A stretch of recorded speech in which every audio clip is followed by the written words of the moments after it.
ஒரு பேச்சுக்கு வச்சுக்குவோமே, ஒரு பேச்சுக்கு தான் சொல்றேன். இப்ப மு.க. ஸ்டாலின் அவர்கள் முதல்வரா இருந்தாருன்னா கையெழுத்து போட்டிருப்பாருன்னா, அந்த ரூ. 2000 பெண்களுக்கு கொடுக்கிறேன்னு வாக்கு கொடுத்தனார் பாத்தீங்களா, அதுதான் முதல் கையெழுத்தா போட்டிருப்பாரு அவரு. அது எப்படின்னு பார்ப்போம் நம்ம வந்து.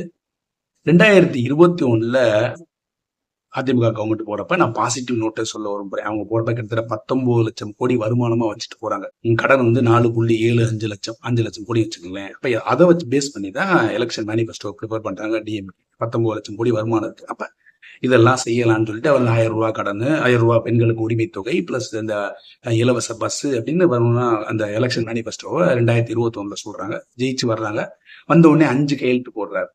முதல் கையெழுத்து பார்த்தீங்கன்னா அந்த இலவச பஸ் பெண்களுக்கு. முக்கியமான 2 சொல்றேன். 2வது கோவிட் ரிலீஃப். அப்போ கோவிட் பீரியட்ல வந்தனால ஒரு 4000 ரூபாய் 2 இன்ஸ்டால்மெண்டா கொடுக்குறாங்க. அது போடுறாங்க. போட்டு அதை நிறைவேற்றுறாங்க. அப்புறம் படிப்படியா அவங்க பெண்களுக்கு கொடுக்க வேண்டிய 1000 ரூபாய் எல்லாமே நடக்குது. வரிசையா ஒவ்வொரு ஸ்கீம்ஸா நடக்குது.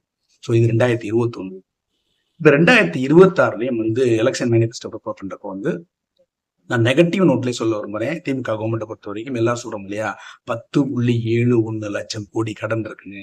இந்த 10.71 லட்சம் கோடியில வந்து அதிமுக வச்சுட்டு போன கடன் வந்து 4.25 லட்சம் கோடி. அதுக்கான வட்டி 40,000 கோடி கட்டி கிட்டத்தட்ட 6.25 லட்சம் கோடி வந்து அதிலே போகுது.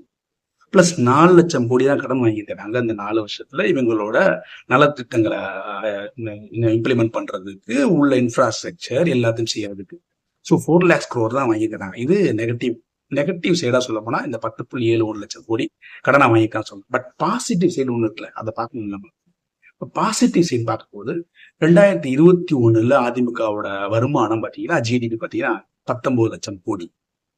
நம்ம எல்லாம் பார்த்துருப்போம். ஜிடிபி வந்து தொடர்ந்து 2 வருஷமா டபுள் டிஜிட் ஜிடிபியா டாப்ல இருக்குது இந்தியாலே தமிழ்நாடு. அப்ப வருமானம் எத்தனை லட்சம் கோடி தெரியுமாங்க? 2021ல 19 லட்சம் கோடியாக இருந்த வருமானம் 2026ல 36 லட்சம் கோடியாக ஆல்மோஸ்ட் டபுள், 17 லட்சம் கோடி எக்ஸ்ட்ரா ஆயிருக்கு. அப்ப 36 லட்சம் கோடி அதை பேஸ் பண்ணி தான் அவர் 2000 ரூபாய் தரேன்னு சொல்லியிருந்தார். ஸோ இப்ப சொல்லுங்க தமிழக தாய்க்குலங்களே, ஒரு புத கையெழுத்து எதுல போட்டிருப்பாரு? 2000 ரூபாய் தான் போட்டிருப்பாரு. இப்ப வந்திருக்கும் உங்க அக்கௌண்ட்ல. இந்த 2000 ரூபாய் இழந்த தாய் குழந்தைகளுக்கு என் வாழ்த்துக்கள்.